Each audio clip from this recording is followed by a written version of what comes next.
ಎಲ್ಲ ಆತ್ಮೀಯ ಬಂಧುಗಳೇ, ನಮ್ಮ ದೇಶದ ಸಂಪರ್ಕ ಸಾಧನಗಳಲ್ಲಿ ಅತ್ಯಂತ ಹಳೆಯದು ಮುಖ್ಯವಾಗಿರುವಂಥದ್ದು ರೇಡಿಯೋ. ಇವತ್ತು ಆಧುನಿಕವಾಗಿ ಎಲ್ಲ ಸಾಧನಗಳು ಬೆಳೆದಿದೆ. ಇಡೀ ಕ್ಷಣಾರ್ಧದಲ್ಲಿ ವಿಶ್ವವನ್ನು ತಲುಪುವಂತಹ ಅವಕಾಶಗಳು ಲಭ್ಯ ಇದೆ. ಆದರೂ ಕೂಡ ನಮ್ಮ ದೇಶ ಭಾರತದ ಹಳ್ಳಿಗಳ ದೇಶ. ಇನ್ನೂ ಹಳ್ಳಿಗಳಿಗೆ ಅಂತಹ ಸೌಕರ್ಯಗಳು ಸೌಲಭ್ಯಗಳು ತಲುಪದೇ ಇರುವಂತಹ ಸನ್ನಿವೇಶದಲ್ಲಿ ಹಳ್ಳಿಗಳಿಗೆ ಮಾಹಿತಿಯನ್ನು ಒದಗಿಸುವಂತಹ, ವಿಚಾರಗಳನ್ನು ತಿಳಿಸುವಂತಹ, ಅವರಿಗೆ ಅನೇಕ ಮಳೆಯ ಬಗ್ಗೆ ಇರ್ಬೋದು, ಬೆಳೆಯ ಬಗ್ಗೆ ಇರ್ಬೋದು, ಅವರನ್ನು ತಿಳಿಸೋದಕ್ಕೆ ಇರುವಂತಹ ಏಕೈಕ ಇವತ್ತಿನ ಮಾಧ್ಯಮ ಅಂದರೆ ರೇಡಿಯೋ ಅಂತ ಕೆಲಸಕೊಳ್ತಾ ಇದೆ. ನಮ್ಮ ಹಳ್ಳಿ ರೇಡಿಯೋ ಅನ್ನುವ ಮೂಲಕ ಪ್ರಗತಿ ಫೌಂಡೇಶನ್ ಅವರು ಈ ಬಗ್ಗೆ ಬಹಳಷ್ಟು ಕೆಲಸ ಮಾಡಿ ದೇಶ ವಿದೇಶಗಳಲ್ಲಿ ತಲುಪಲಕ್ಕೆ ಸಾಧ್ಯ ಆಗದೇ ಇರುವಂತಹ ಸ್ಥಳಗಳಿಗೆ ಎಲ್ಲ ವಿಚಾರಗಳನ್ನು ಮುಟ್ಟಿಸುವಂತಹ ಕೆಲಸವನ್ನು ಮಾಡ್ತಾ ಇದ್ದಾರೆ. ತುಂಬ ಶ್ಲಾಘನೀಯವಾಗಿರುವಂತಹದ್ದು. ಅದೇ ರೀತಿ ಇಂದು ನಮ್ಮ ಕರ್ನಾಟಕದಲ್ಲೇ ಅನೇಕ ಹಳ್ಳಿಗಳಿಗೆ ಇವತ್ತು ಕರೆಂಟ್ ಇಲ್ಲ, ಅಥವಾ ಸಂಪರ್ಕ ಸಾಧನಗಳಿಲ್ಲ, ಇಂಟರ್ನೆಟ್ ಸೌಕರ್ಯಗಳಿಲ್ಲ. ಇವೆಲ್ಲ ಇಲ್ಲದೇ ಇರುವಂತಹ ಸನ್ನಿವೇಶದಲ್ಲಿ ಅವರಿಗೆ ಮಾಹಿತಿಯನ್ನು ಒದಗಿಸಬೇಕಾದರೆ ಒಂದು ಉತ್ತಮವಾದಂತಹ ಅವಕಾಶ ಬೇಕಾಗಿದೆ ಅಂತ ತಿಳ್ಕೊಂಡು ಅದನ್ನು ನಮ್ಮ SIT ಇನ್ಕ್ಯುಬೇಷನ್ ಸೆಂಟರ್ನ ಮೂಲಕವಾಗಿ ಅದನ್ನು ಉಪಯೋಗ ಪಡ್ಕೊಳ್ಳುವಂತಹ ಕೆಲಸವನ್ನು ಮಾಡ್ತಾ ಇದ್ದಾರೆ. ಇವತ್ತು ಮಕ್ಕಳಿಗೆ ಶಾಲೆಗಳಿಲ್ಲ, ಅವರೆಲ್ಲರೂ ಕೂಡ ಹಳ್ಳಿಗಳಲ್ಲೇ ಮನೆಗಳಲ್ಲೇ ಇದ್ದಾರೆ. ಇಂತಹ ಸನ್ನಿವೇಶದಲ್ಲಿ ಮಕ್ಕಳಿಗೆ ಮನೆಯಲ್ಲೇ ಕುಳಿತು ಸುಮ್ಮನೆ ವ್ಯರ್ಥವಾಗದ ಬದಲು ಎಲ್ಲ ವಿಷಯಗಳನ್ನು, ಅವರ ಪಠ್ಯ ಆಧಾರಿತ ವಿಷಯಗಳನ್ನೆಲ್ಲವನ್ನು ಸಂಗ್ರಹ ಮಾಡಿ ಆ ವಿಷಯಗಳನ್ನೇ ಮಕ್ಕಳಿಗೆ ತಲುಪಿಸುವಂಥ, ಅವರು ಇರುವ ಸ್ಥಳದಲ್ಲೇ ತಲುಪಿಸುವಂಥ ಒಂದು ವ್ಯವಸ್ಥೆ ಮಾಡ್ತಾ ಇದ್ದಾರೆ.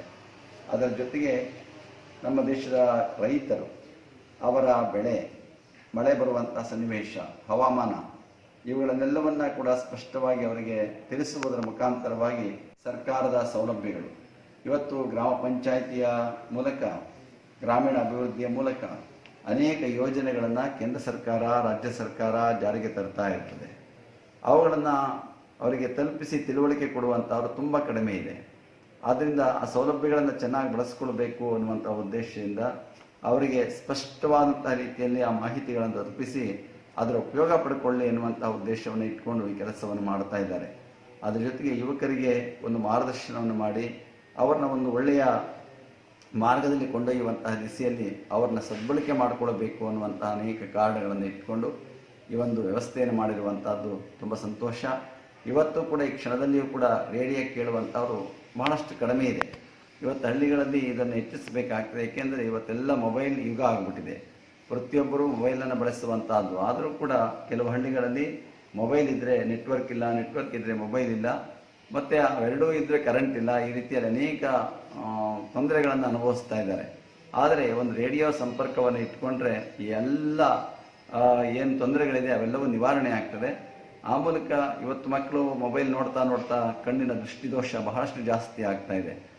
ಜೊತೆಗೆ ಅನೇಕ ಚಿಕ್ಕಂದಿನ ದೊಡ್ಡ ಕಾಯಿಲೆಗಳನ್ನು ತಂದುಕೊಳ್ಳುವಂಥ ಪರಿಸ್ಥಿತಿ ನಿರ್ಮಾಣ ಆಗ್ತಾ ಇದೆ. ಅವನ್ನು ಹೋಗಲಾಡಿಸಬೇಕು ಅಂದರೆ ಈ ಒಂದು ರೇಡಿಯೋ ಮೂಲಕ ಕೇಳುವುದರ ಮೂಲಕ ನಾವು ಜ್ಞಾನವನ್ನು ಸಂಪಾದನೆ ಮಾಡ್ಕೊಳ್ಬೋದು.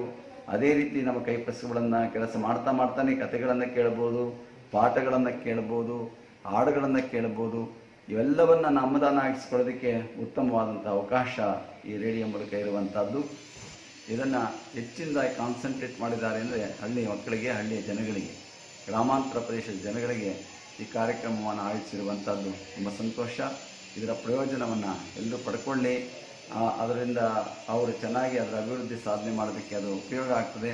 ಇದಕ್ಕೆ ನಮ್ಮ SIT ಇನ್ಕ್ಯುಬೇಷನ್ ಸೆಂಟರ್ ಇದಕ್ಕೆ ಹೆಚ್ಚಿನ ಸಹಕಾರವನ್ನು ಮತ್ತು ಹೆಚ್ಚಿನ ಒತ್ತಾಯವನ್ನು ಅದಕ್ಕೆ ಜೊತೆಗೂಡಿ ಕೈ ಜೋಡಿಸ್ತಾ ಇರುವಂಥದ್ದು ತುಂಬ ಸಂತೋಷ. ಇನ್ಕ್ಯುಬೇಷನ್ ಸೆಂಟ್ರು ಭಾಳ ಚೆನ್ನಾಗಿದೆ ನಮ್ಮ SITಲಿ.